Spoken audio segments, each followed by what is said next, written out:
Greetings, everyone. Hello, everyone. I'm Steve Clemens with The Atlantic Magazine, and what a pleasure it is to be back in Doha for this stunning Doha Forum. And our job today is to talk about how can the international community best serve those most in need, and we have a terrific panel to help us make a dent in that discussion. Just to my left, we have Khalifa Al-Kuwari, is Director General of the Qatar Fund for Development. So good to be with you. Henrietta Fore is Executive Director of UNICEF. And Mark Lowcock is Undersecretary General for Humanitarian Affairs and Emergency Relief Coordinator. We're going to have a discussion, and I want to run through a lot of different material and challenge some of you on what we need to be thinking about to move the needle on humanitarian issues, to take stock of what's gone well and to be honest about what has not gone well. But before I begin, I just want to note for a moment, because someone just showed me this news, and we'll check Khalifa's connection to what's going on here in Qatar. But my understanding is that the Qatari government has just signed an agreement with UNDP so that there are 4 United Nations offices that will be located here. One of them will be UNICEF, another the International Organization for Migration, the Office for Coordination of Humanitarian Affairs, and UNHCR. And this sounds to me like a very, very big move, both on the kind of institutionalized role of Qatar's role in this, but can you share any of this with us? Sure. First, and did you know the news? I did. I certainly did. So you're in the circle. Yeah. Well, first of all, I would like to thank you. I'm very pleased to be here today with you, Steve, and delighted to be with this distinguished panel, Henrietta and my friends Henrietta and Mark, on Doha Forum, the 18th edition. And I hope everybody is enjoying the discussion as I do. So today we did sign a partnership agreement. It's both structural partnerships between the state of Qatar and the UN agencies. We had the blessing of both leaderships for these partnerships. We have been working long time for this. It includes a framework agreement for partnerships, capacity building, offices in Doha, funding, and earmark funding, multi-year funding, which we think is crucial for the work of the UN agencies. The offices that Ministry of Foreign Affairs has signed to open to date, 4 offices, UNHCR, UNICEF, OCHA, and the IOL, plus the UNDP office as well. Multi-year agreements, His Excellency, the Deputy Prime Minister, Chairman of Qatar Fund for Development, has announced multi-year funding of $500 million, which is a message actually from both parties on the magnitude of the relationship and partnerships and the way that both parties would like to take this. We believe in the UN system, and we believe that the role that the UN system and the multilateral system, nobody else can fulfill. So we're supporting this role. Well, I think it's great, and I want to jump to Henrietta and to Mark for a minute to talk about. We have this contribution here, but you both, you're running a massive global humanitarian effort. Henrietta, you're working so much with children. But Mark, really quick, both of you. But I'm going to start with Mark for a moment. Can you share with us? Can you just give us a dashboard, if you will, of as we look towards 2019, what is the humanitarian need picture, and what are we getting right, what are we getting wrong? And I'd really ask you the same thing, Henrietta. Well, thank you very much. I would just like to say how thrilled I was to sign the agreement for my office with the Qatari counterparts today. And I just want to pay tribute to my predecessor, Stephen O'Brien, who's sitting in the front row here, who was the person who's been teeing this up for OCHA for many years. And I'm the lucky beneficiary of Stephen's work and the Qatari's work. I think it's incredibly important. Steve, stand up and take a bow. There you go. So the culmination of that is wonderful from my point of view. So to your question, humanitarian needs we project in 2019, and this is all laid out, just to get my advert out right at the beginning, in the Global Humanitarian Overview, which I published just 10 days ago. I think the world's most comprehensive, sophisticated, authoritative assessment. Steve is going to wave it for you for those who haven't I have seen it, it but yet. I've dropped about 100 pages of it. This is just the summary. Thank you. Well, I mean, the three big takeaways from our projection for 2019. Firstly, needs remain at exceptionally high levels. Within that, there's bad news, but also some better news. I mean, the bad news is that the very biggest crises, Syria and especially Yemen, which has dramatically deteriorated this year, between the two of them, they're going to need, we're going to be looking for $13 billion to meet the needs of those people caught up in that crisis. So can I just stop you for a quick moment, not to get in the way of you? $13 billion, to me, sounds small when you think about global issues, but you're saying it if it's big. So tell us, you know, I mean, I know that the raising those funds, but why is the rich part of the world so derelict if $13 billion is a big number to you? Okay, I'm going to come on to that point. Okay. Do you mind? Let me just finish on the need piece. Yeah, go ahead. If I may. But there are other countries where the situation is deteriorating: Afghanistan, Central African Republic, Cameroon. The flip side is that there are a number of places which we project will improve. So Iraq, Somalia, Burundi, Haiti, we're projecting lower needs next year. And then there are 3 countries where the UN has been running humanitarian response plans for a number of years, where there's been enough progress for us not to need to do that next year, and they're Senegal, Mauritania, and Burkina Faso. Now, on the money, to your point on the money, Steve, first thing I would say is, I agree with you. I think although we will be seeking a total of $25 billion or so next year, in relation to the number of people we will help, that's a very small amount of money. One of the cheapest ways of saving a life on this planet is investing in humanitarian action. We, the UN, right now are feeding 8 million people a month in Yemen. It costs us just 50 cents a day, 50 US cents a day to keep those people alive and give them a chance of a better future. So on the one hand, it sounds like a big number. On the other hand, it's actually a very cheap investment. And I think that is recognized by our international financiers, because this year we've got a record level of fundraising. We will, by the end of the year, in total, humanitarian organizations, I project, have raised $22 billion, including about $15 billion for the UN coordinated response plans. And that is a reflection of the fact that the financiers recognize that this is a good way to improve the lot of the most vulnerable people in the world. That number, though, that $25 billion number, is 4 times the number of a decade ago. And the reason for that is that too many of the crises we're dealing with are protracted. They're lasting a long time, and the solutions are proving too elusive. So the other big takeaway from our projection is that the world needs to get a lot better in the political processes to find solutions to these problems, in peace building, and also in development and economic progress. Because we are Henrietta and I and Khalifa, we're in the business of trying to reduce the need. And unless the world gets better in those 3 domains, we're not going to succeed in reducing the need. Henrietta, what does the dashboard that you have at UNICEF look like in terms of looking at the need out there and how you're approaching it? So may I give you an example from Qatar? We've been working for years with Sheikh Moza and the Educated Child and Education Above All programs.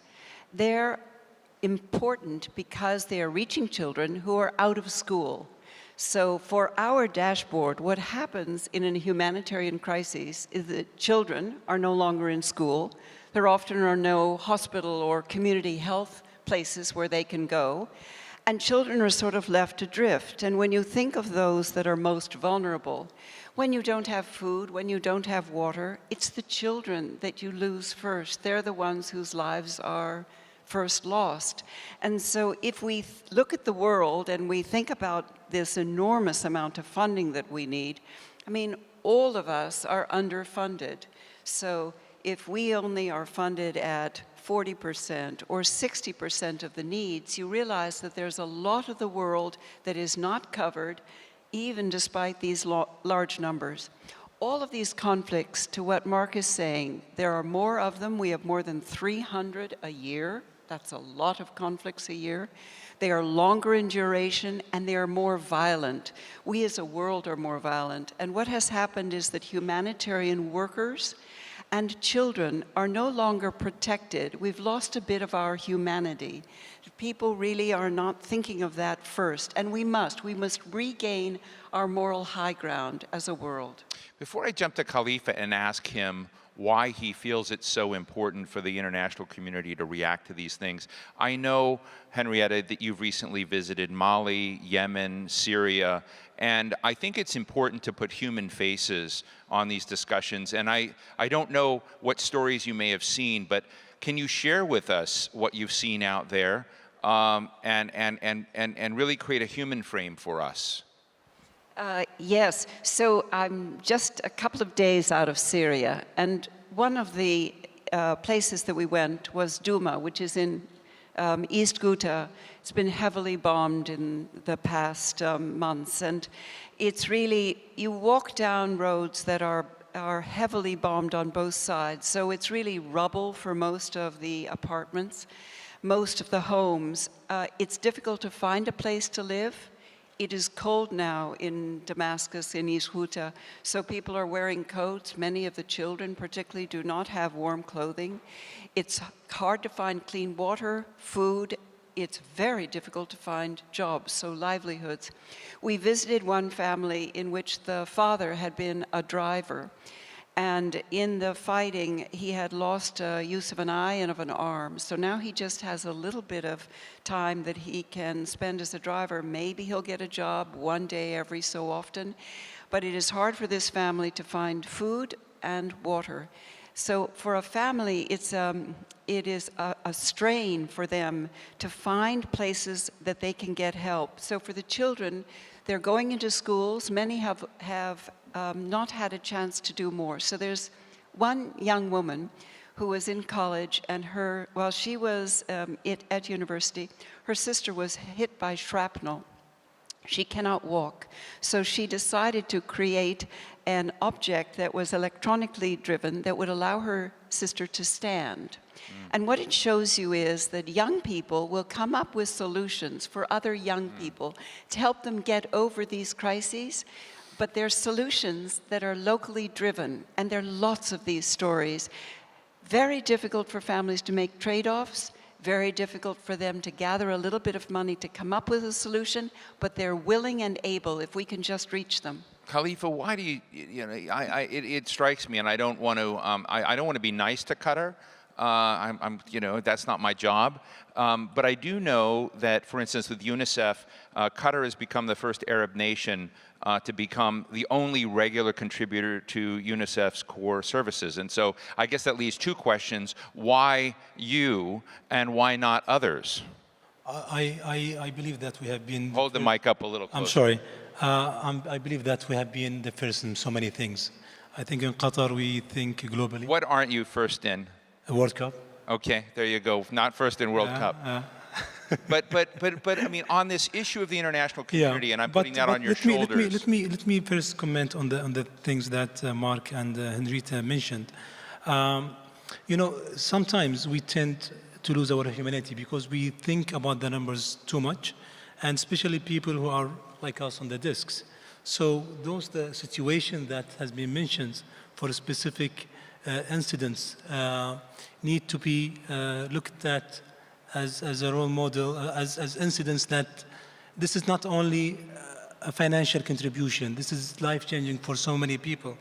Today, I had a privilege to meet a young lady, Nadia Murad from Iraq, and she was explaining to me the situation she had during ISIS when she was in Iraq, and even the impact after that. We were talking over lunch today with Henrietta and Mark about the social cohesion and how this was hit badly on those communities. And Iraq is not the only countries. Many other countries that has been hit on this similar situation, Syria and others. So as international community, we have huge responsibility toward that. Either the bilateral ODA donors or the multilateral. Our agent on that is the UN systems, and I think the UN system are doing a great job. The work is done, that's being done by His Excellency, the Secretary General, Mr. Guterres, in enhancing the residence coordination offices on the ground is very important.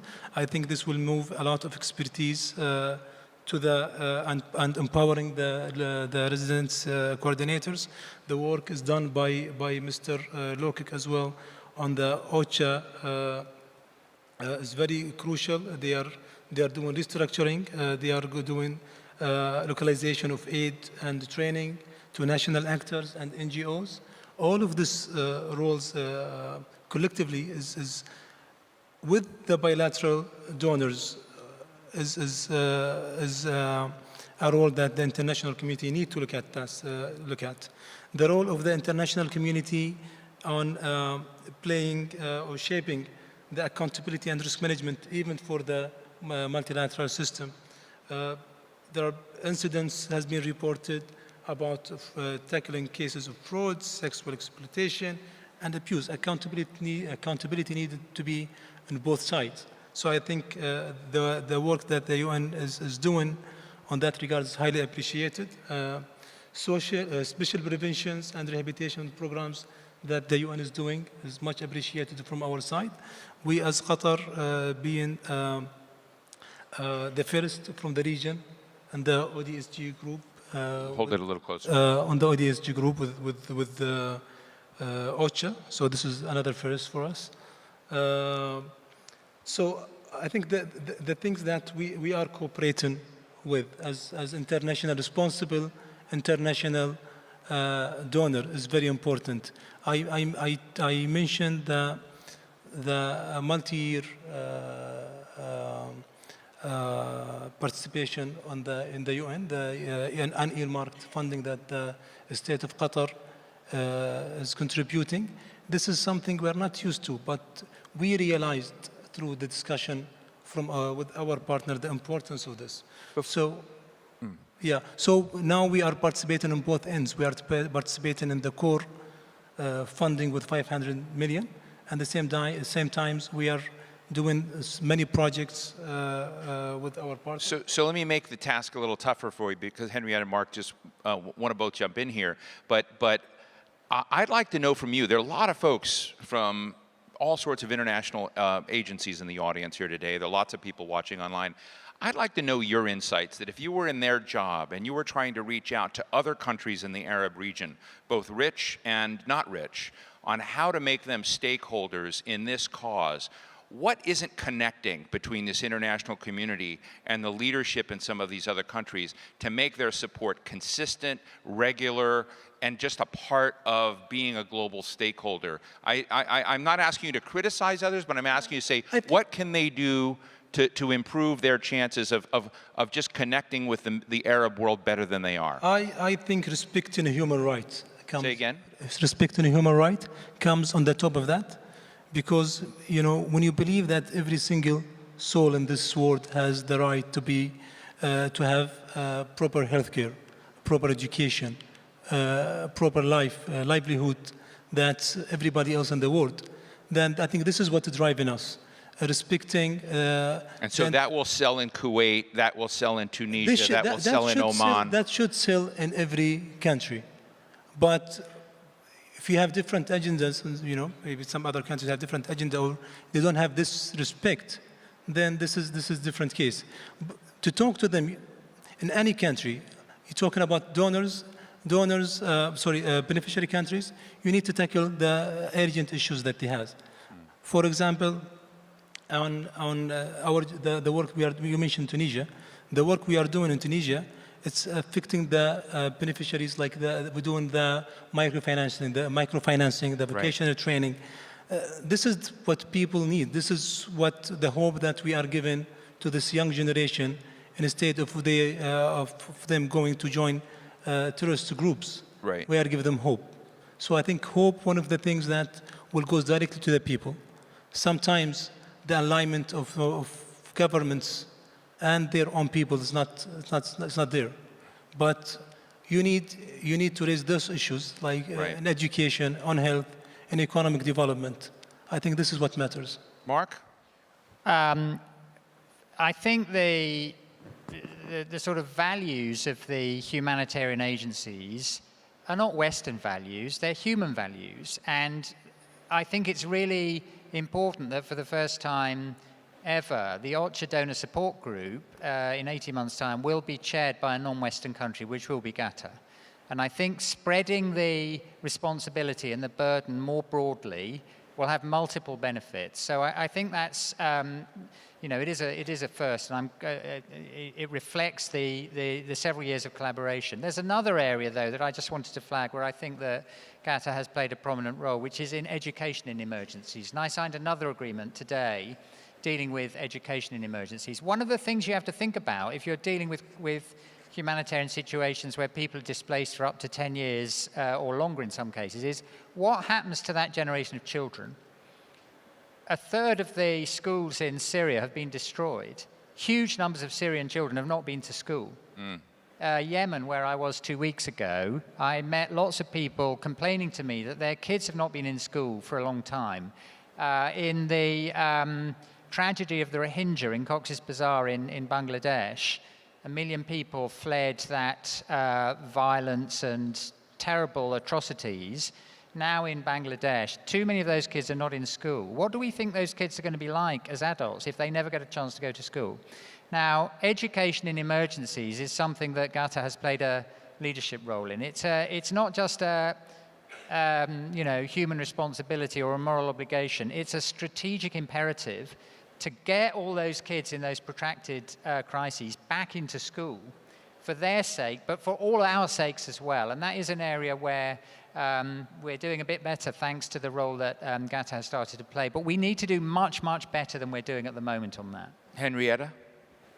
Yes, so on rights, this happens to be the 30th anniversary of the Convention on the Rights of the Child. So that's a good place to start. If one just reads those rights, one begins to really pick up what Director General Khalifa was talking about and Mark, because rights begin at the time you were born. The second point I'd like to pick up on is Khalifa's excellent point about social cohesion. It is the area that we are seeing a need in Syria, in Yemen, in Iraq, but we also see it in Mali and the Sahel. It is that if we can gather individuals, particularly if they happen to be at school age, in a school from different tribes and faiths and customs and genders, it makes an enormous difference because they can become friends with each other. And that friendship, that sense of what social cohesion means in a society is what will build a peaceful and stable Middle East and region. So we'd really love to work more in those areas. We were in Mali recently, and there was a program there which they call themselves Peace Ambassadors. And as you know, in Mali and many other countries, there are sometimes disagreements between agriculturalists and herders. And the young people were knocking on doors, door to doors in the community, to get those who were from the other area out and into their schools. So they were getting them back to school, to Mark's point. It's making an enormous difference. There are 2,000 of them in Mali. They can reach 25,000 and more. But if we could do that in more countries, if the young people could build the peace, the social cohesion, it would make an enormous difference. The three of you are such good people, and I'm not used to that. I'm usually involved with interviewing bad people or questionable characters. And I want to ask you a tough question. As I look around the world, as I look at the United States, as I look at Europe, I see a rise in what I would call an empathy deficit. that there is a greater disregard growing inside some societies and some rich societies for the plight of others. We see the migration crisis in Europe is creating a crazy politics in some areas. We see in the United States a horrible disaster, in my view, on the border. When you talk about education of children, if you talk about the lives and health of children on the border and the lack of a concern, I see this growing and getting worse. And what I'm hearing from most of you right now are a positive story. And I want to ask, if you were going to go to war and go to battle with those that are promulgating, notions of not caring, which I think is a serious issue, and you may disagree with me, what would you do, Mark? Well, firstly, I think there is a responsibility on people in jobs like ours to try and communicate the bare human truth that we all know, because we visit these humanitarian crises and we listen to people and their stories. The people we listen to in Yemen or Syria or Cox's Bazar are, in every material respect, exactly the same as any of us. Exactly the same, with one difference, which is that life's lottery has been kinder to us than to them. So that human empathy, we need to do a better job in communicating and transmitting. I'm not sure I don't fully agree into your all of your sort of skepticism about where things stand on that. I'm a journalist. I live in skepticism. And that's great. Yeah. That's great. Yeah. But I do want to say that there are reasons why fundraising for humanitarian response is at a global high at the moment. And they're partly that there is a vast residue of human empathy and a sense of moral responsibility, but also I think a recognition that tackling these sorts of problems where they start is much smarter and cheaper than waiting till they spread to other places. And I spent quite a lot of my career working for a national government, looking at all the different reasons why you would do certain things for your foreign policy objectives, and therefore coming face to face with the people you're talking about in the national security community and so on. And one thing that professionals in that community really get is solving the kind of problems that we're all engaged with is of fundamental importance for national security reasons as well as a moral responsibility. Henrietta? So I'd like to go on a war against violence. So next year, this 2019, we are going to do a big end violence campaign. And it is the This will be a UNICEF campaign? Well, we're hoping that it's going to be everyone, that it's going to be worldwide, and we'll do it through a coalition of both countries as well as UN agencies and lots of nonprofit organizations. The number one request we get from young people is that it's violence that's the problem in their homes, in their communities, in their schools, and online. And there's a second corollary to that. They're worried about the mental stress it's creating, depression, tendency towards suicide, violence with each other, because children and young people can be affected by being afraid, or they can become more violent themselves and move into bullying. So if we can stop violence, it will stop a lot of problems in the world. Khalifa? Thank you, Stephen. One of the things that I think, when you talk about empathy, I think sometimes communication is not there between different parties and communities.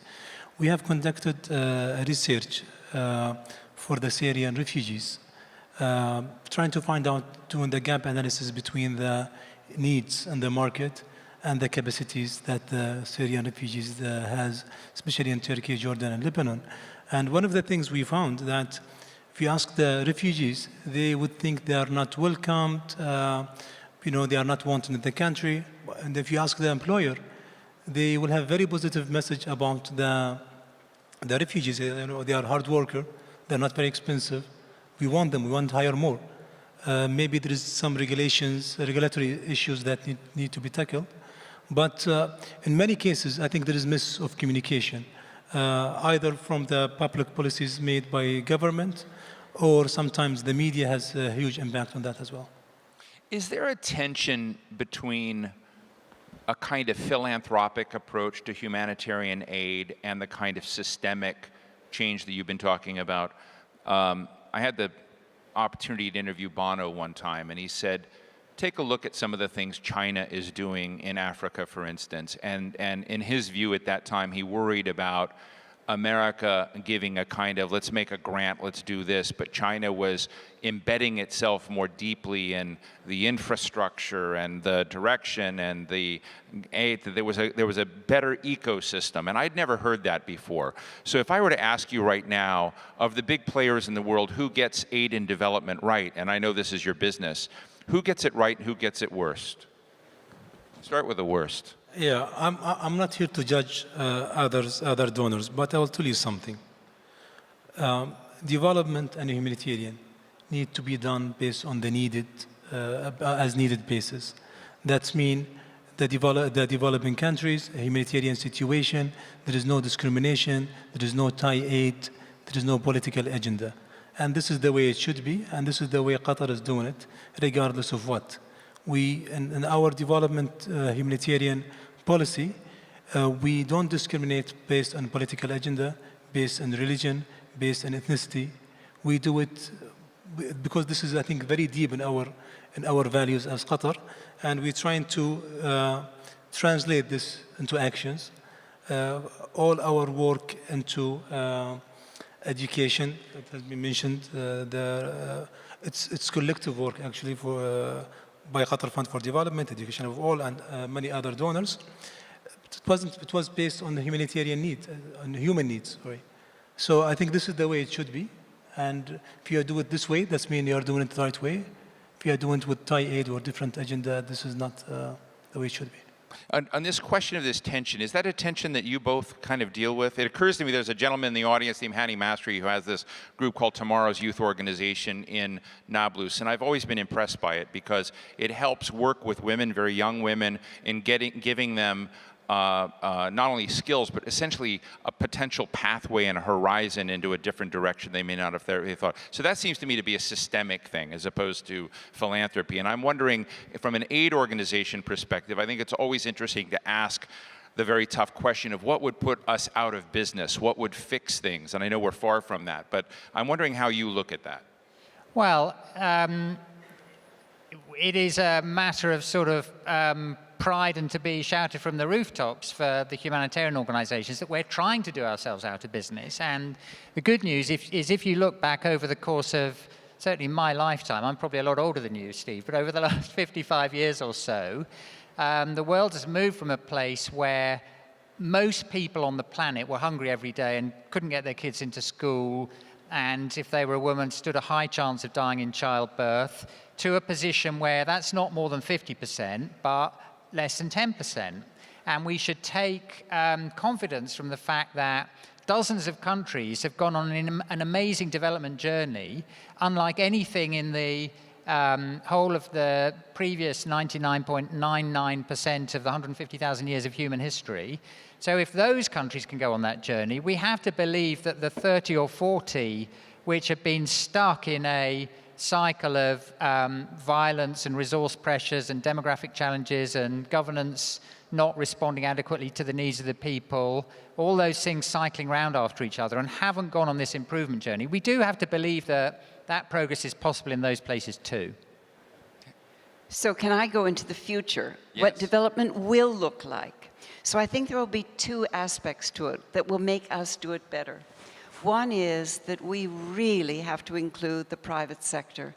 It has to be for-profit businesses, it has to be foundations, it has to be non-profit organizations, but right now, there's often a talk that governments talk to other governments and talk to the United Nations, and so we don't include the private sector enough. So we just launched the Secretary General at the United Nations General Assembly something called Generation Unlimited, which reflects this huge demographic wave that is moving through our world.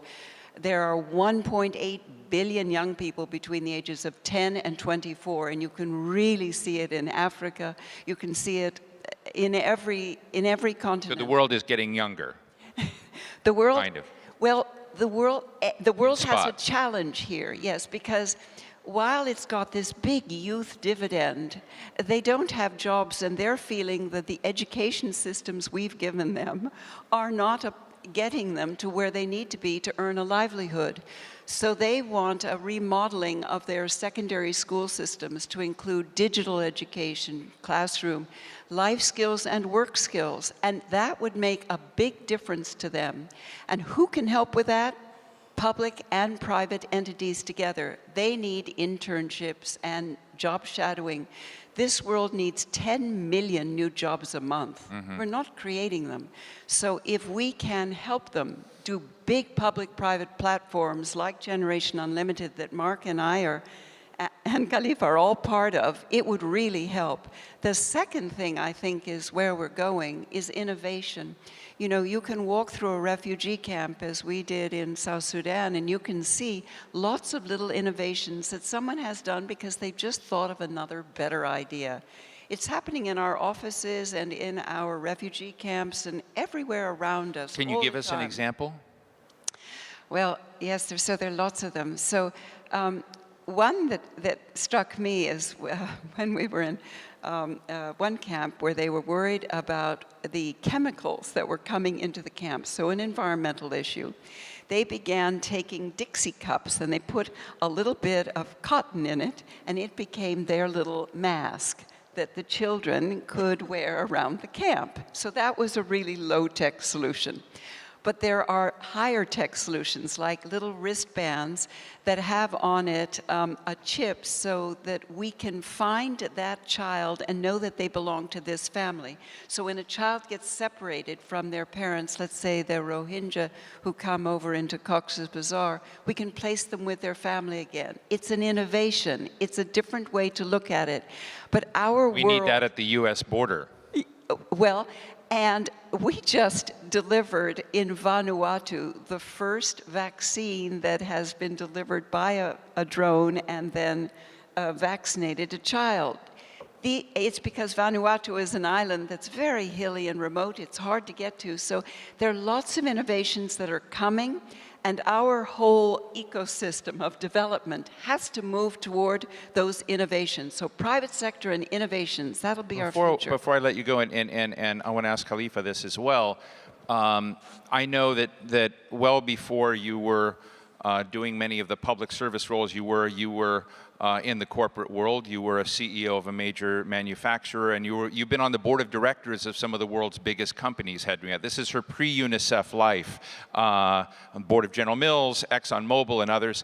And Khalifa, I know you were a senior executive at Volkswagen and involved in the Qatar Investment Authority. And I just want to challenge you for a minute, because you just said something very interesting. There's this essentially talent on the table out there. Billions of young people coming into the market. You've talked about education. How, from your experience in business, can you make a better case to these businesses to invest so that it's not a box to check off as philanthropy, but something where I hate to put it this way, that greed and self-interest helps them solve this problem? Well, take Generation Unlimited. So we're dreaming that every company in the world could take in an intern, that they could take in an apprentice or a job shadowing. It wouldn't be hard for the businesses, and what it would mean is that they would have a future employee that they might want to look at, a future customer, could be very engaged with them, and a citizen of the community that would try to work with that corporation in the community. So we need all the host country businesses, and they could all pitch in on something like that. But if they can help, it would make a big difference, because they have innovations in products and services and platforms that we often do not have in government or in nonprofit organizations. Khalifa? Thank you. I believe, when it comes to private sectors, I totally agree with Henrietta. They are more agile, they're more innovative on both product side and resources side. We talked earlier about financing, innovative financing. There is no way that we can cover all the needs in the world with the traditional financing. There are plenty of new digital financing. I think the UN has just launched a task force earlier this month about digital financing, and I think the private sector can add a great deal to this. There is a platform that is co-chaired by the UNICEF or run by the UNICEF as well, in education, the Global Partnership for Education. And I attended a couple of their workshops, and there's plenty of innovative ideas.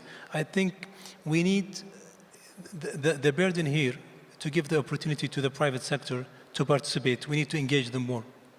Well, thank you very much for that. Mark, let me ask you, I read briefly your report that you put out, and to be candid, it shocked me in a positive way. I thought this was going to be a depressing discussion, and then I would have to make it more humorous. But you talk to a lot of strengths that are going on in the world, and there's you have the quote: "The humanitarian system is the most effective and impactful it has ever been. We are better at identifying different groups' specific needs and crises, and quicker to respond when disasters strike." That's part of the good story you were sharing, and I always think these opportunities are important to highlight not just villains, but heroes. And I'm interested in the heroes that have made your task easier or helped you move forward better, that deserve some recognition. Well, let me give you a couple of examples of things I've been really impressed by over recent years, and why I think the response to these crises is so much better now than it was 30 years ago when I was first doing this work. The first comes out of private sector innovation. Last year, we all thought we would face another famine in Somalia. I worked on the 1992 famine there.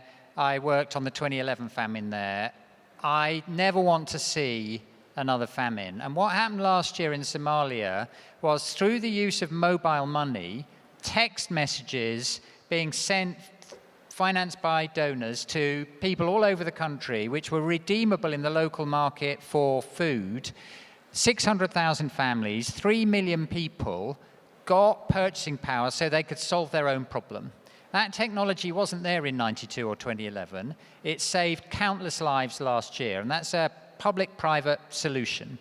Another example, really important point I want to pick up, that touches on something that Henrietta said earlier, and we're going to need a much stronger focus on over the next few years, relates to the trauma and psychosocial suffering of people in these crises. When my first job was dealing with the famine in Ethiopia in the mid-1980s, what we thought humanitarian response was about then was chucking food out of the back of an aeroplane and hoping people would survive by dint of that. What we now understand is that suffering is much deeper and broader and longer. And so the identification through organizations like UNICEF, through the UN Population Organization, through lots of other NGOs especially, of the need to address people's trauma, the brutality and the impact of brutality on them and their communities. That is a really important way in which our response to these crises is improving.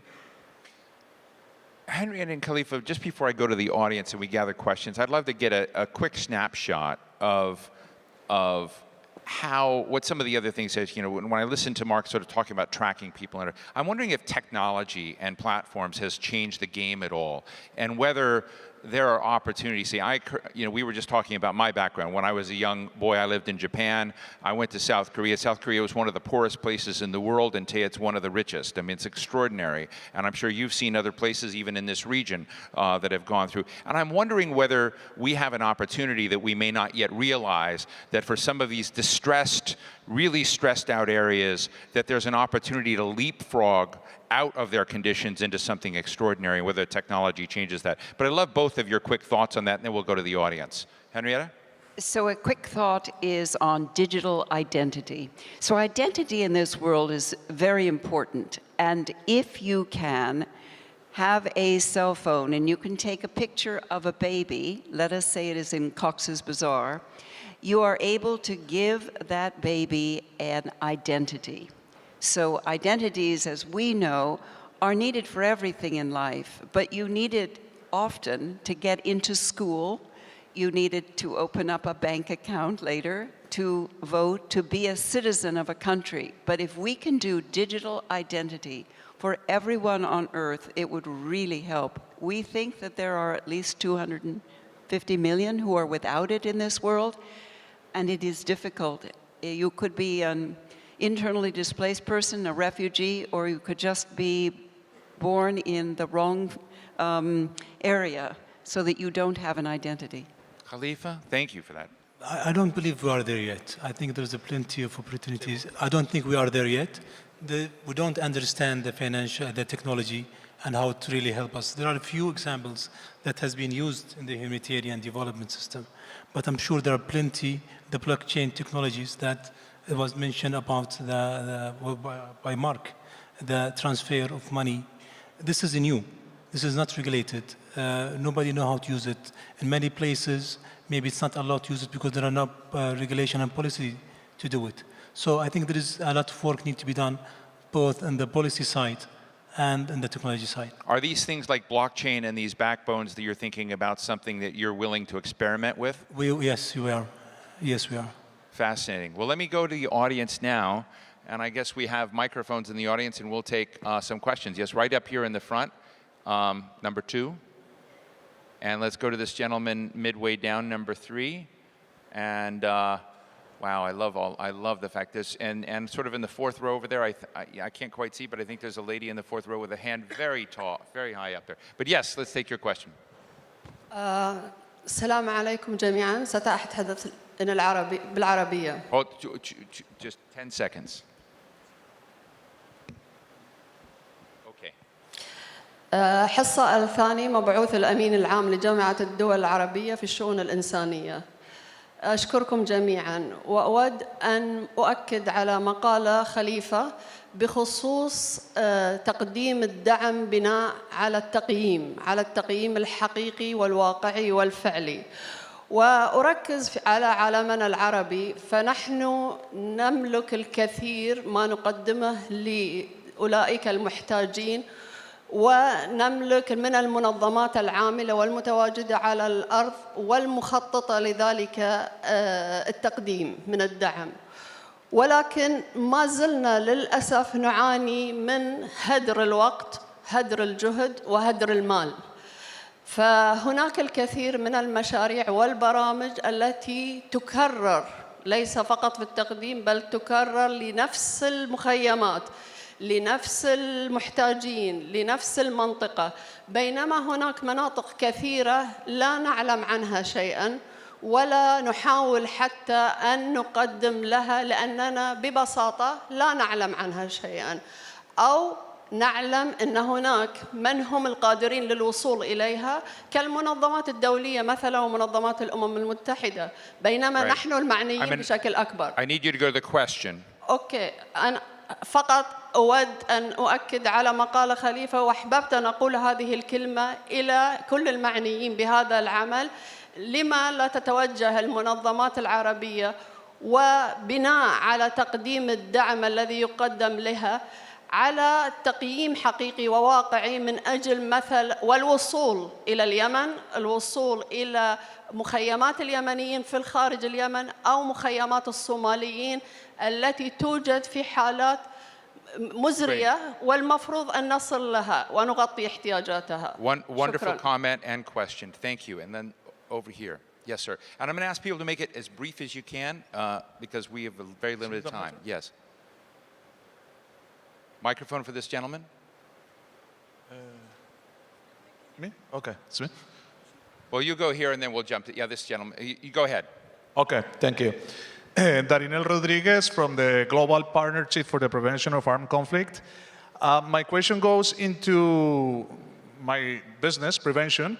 The World Bank and the UN released a report this year making the case for prevention as the most effective strategy to deal with armed conflict, among other things, and with humanitarian crisis, among other things, before they start. My question is, what kind of efforts are your different agencies doing to promote this approach on prevention, and how can those of us who work on prevention make the case more effectively for actors in this region? Thank you. And this gentleman here, and then because I skipped her, there's a lady in the 4th row over here that I was actually pointing to, so make sure we get her the microphone. Yes. Yes. Thank you very much for the amazing session. I just would like to say that in Qatar there is something called Qatar Computing Research Institute, which they do social innovation and social computing. And in mid of February, This is Ahmed El Magharib, right? I'm sorry? Ahmed, yes, he's a great guy. So yeah, thanks very much. So in mid of February, there will be a great workshop, which is artificial intelligence for social good. And it's going to be a lot of entities from all the humanitarian sector. My question is for all the panelists is, what could be the most, the greatest advice to do an innovation ecosystem for the humanitarian sector, and for the MENA region and for the world? Great Thank you. question. And then this lady here, did we get her the mic? For Ambassador Andre, you would like to have his... Hello? Did we get her the mic? Which one? Who wants it? Did you not have your hand up? There was a lady right there. Well, no, that's a gentleman. Okay, well, we're going to move on then. So we have basically 3 points and questions were very interesting. And one, Khalifa, I'd ask all of you to respond to, which is really overlap, inefficiency, and what I took from her comment was, why aren't there doing more systematic and quality research into what need is? That's the topic today. What can the international community do for those really in need, as opposed to the same stops? And so that's one of the questions. The second is, when they bring together a lot of humanitarian sector, they're going to deal with this fascinating Qatari initiative. I met with the director yesterday. What could be done from your perspective to enhance success there? And the third, on the question of prevention, not only how to sort of instill that more, because I know we actually did discuss that up here, but what can this community do more to instill that notion than it's doing now? Let me start with you, Mark. Well, let me deal with the last point first. We have in front of us here the Prime Minister of Somalia, country I've worked on, Excellency, before you came in. I was just talking about it for more than 25 years. We know that, unfortunately, Somalia will be subject to recurrent droughts. That's been a feature of the history of the country, and climate change is making it worse. Right now, having recovered from the last drought, there's an opportunity to build resilience and to develop and to prepare for the future. One of the most important things the government is doing in Somalia is trying to finalize the process to get their debt relief by the IMF, which would open up more financing. And one of the best prevention interventions that could be made for the Horn of Africa over the next 6 months, I propose to you, is to help Somalia get itself across the line on that debt relief process, so they can get development going, be more resilient, and better able to cope with future droughts. I would like to just deal with we have to do it very quickly. I've just been told we've got to move super fast. Okay, so duplication and inefficiency is a real issue. We need better shared assessment of needs, then sharing better information on what we're all doing to respond to those needs. My office can help with that. Henrietta, quick thoughts. So let me take the one on artificial intelligence. We could really use help with children and young people who have been out of school and out of touch with families during times of violence. So Syria's coming up on its 8th anniversary, South Sudan, and on it goes. So a child soldier being reintegrated, a 16-year-old who's been in the violence and hasn't been in school for 5 years, how artificial intelligence could become a buddy system. Every young person loves technology. They want to be on their digital, if they have a chance to have an iPhone, they want to be on it. So if you can come up with some solutions on that, we'd love it. Khalifa, you get the last word, so make it good. Thanks. So talking about prevention is one of the most efficient and cheapest way to do development in humanitarian. And either in the political angle or in other ways. In the political angles, I think stopping the wars or the conflicts before they start would be the cheapest way. The reconciliations happening a few days ago, led by the UN regarding the Yemen issue, is an example of that. Prevention, we have many projects that we do focusing on the root causes, like WASH, for example, to prevent cholera. This is one of the things we do. But I couldn't agree more on that. Well, I want to say thank you. As we welcome the Prime Minister back to join us today, and as we prepare for the Undersecretary General of the United States, Mr. Gutierrez, to come in and speak, I want to thank Mark Lowcock, Undersecretary General for Humanitarian Affairs and Emergency Relief at UN, Henrietta Fore, Executive Director of UNICEF, and Khalifa Al-Kuwari, Director General of the Qatar Fund for Development. This was a superb conversation, and I think we went some surprising new directions. Thank you all very much. Please give them a round of applause.